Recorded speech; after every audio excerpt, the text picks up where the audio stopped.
Hi నమస్తే, welcome to మాధవర్ creations. ఈరోజు first time మన వీడియోలోన దమ్ బిర్యానీ మా ఇంట్లో ఎలా చేస్తానో మీతో షేర్ చేసుకుంటున్నానండి. ఇంకా నేను కూడా ఎప్పుడు ట్రై చేస్తూ ఇదే ఫాలో అవుతూ ఉంటాను ఎక్కువగా. మీరు చూడండి నేను ఎలా చేసుకుంటానో. శుభ్రంగా చికెన్ కరిగిన తర్వాత నేను మసాలా ప్రిపేర్ చేయడానికి ముందే ఉప్పు, కారం, పసుపు, ధనియాల పొడి, ఇంకా చికెన్ మసాలా, గరం మసాలా అన్నీ వేసేసుకొని మ్యాగ్నేట్ చేసుకుంటాను. నేను ప్రతి వీడియోలోనూ నా ఫుడ్ అన్నిటికీ అలాగే కదా మ్యాగ్నేట్ చేస్తాను. ఇది కూడా అంతేనండి.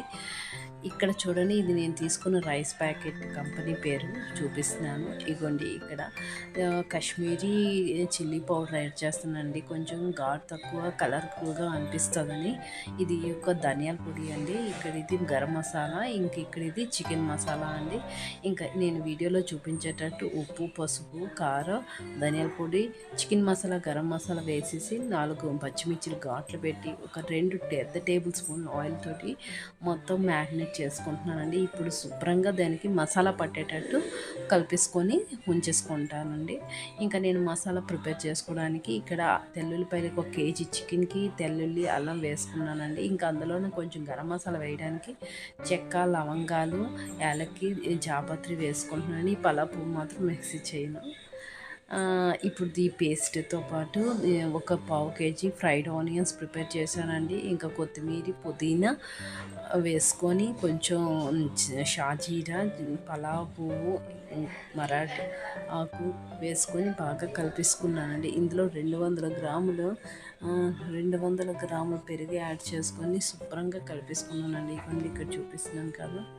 ఈ కేజీ చికెన్ బిర్యానీకి కేజీ రైస్ తీసేసుకున్నానండి. ఈ రైస్ 1 అవర్ కొద్దిగా నానబెట్టేసుకుంటాను.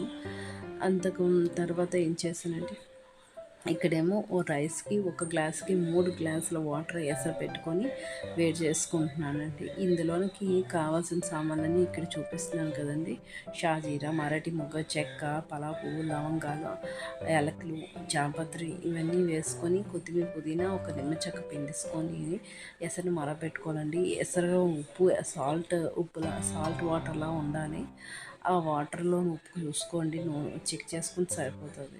ఇక్కడ రైస్ వేసుకున్న తర్వాత రైస్ని ఫస్ట్ లేయర్కి ఇలా మెదపగానే ఇరిగేటట్టుగా చూసుకొని ఆ ఫస్ట్ లేయర్ అంతా మాంసం అంతా దాంతో కప్పేటట్టుగా రైస్ని వేసేసుకోవాలి. ఎంత రైస్ పడితే అంత రైస్.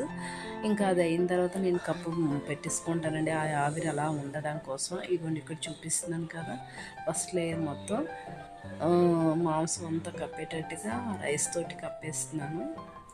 ఇంకా తర్వాత ఒక 2 మినిట్స్ అలా ఉంచిన తర్వాత ఇంకా రైస్ కొంచెం మెత్తగా అవుతుంది. అప్పుడు ఆ సెకండ్ కూడా అలా వేసేసుకోవాలండి. ఇంకా థర్డ్ టైంలోనే ఇంకా మొత్తం కుక్ అయిపోతున్న టైంలోనే తీసేసి అది కూడా వేసేసుకుంటానండి. ఇంకా పైన 1 కప్పు వాటర్, 2 టేబుల్ స్పూన్ నెయ్యి వేసుకొని మంట హైలో పెట్టి 15 నిమిషాలు ఫస్ట్ ఉంచాలండి. ఇంకా నెక్స్ట్ పక్కన ప్యాన్ ప్రీహీట్ చేసుకొని ఆ ప్యాన్ పైన ఈ దమ్ బిర్యానీ తెప్పాల పెట్టుకొని మీడియంలోన మరో 15 నిమిషాలు ఉంచాలండి.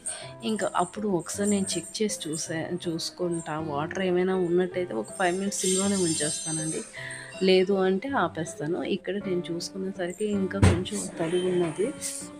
5 మినిట్స్ సిమ్లోనే అలా ఉంచేసానండి. ఇక్కడ చూడండి, ఇప్పుడు నాకు కరెక్ట్గా కుక్ అయ్యింది. నాకు రైస్ మెత్తగా అయిపోలేదు, చికెన్ కూడాను సాఫ్ట్గా కుక్ అయింది. ఇదిగోండి చూసారా, చికెన్ దమ్ బిర్యానీ ఇంట్లోనే ఇలా మనం కూడా ట్రై చేసుకోవాలి కదండి. అప్పుడప్పుడు ఖాళీగా ఉండేటప్పుడు ట్రై చేస్తే మంచిదే కదా. టేస్టీ దమ్ బిర్యానీ మనం కూడా ఇంట్లో ట్రై చేయొచ్చు.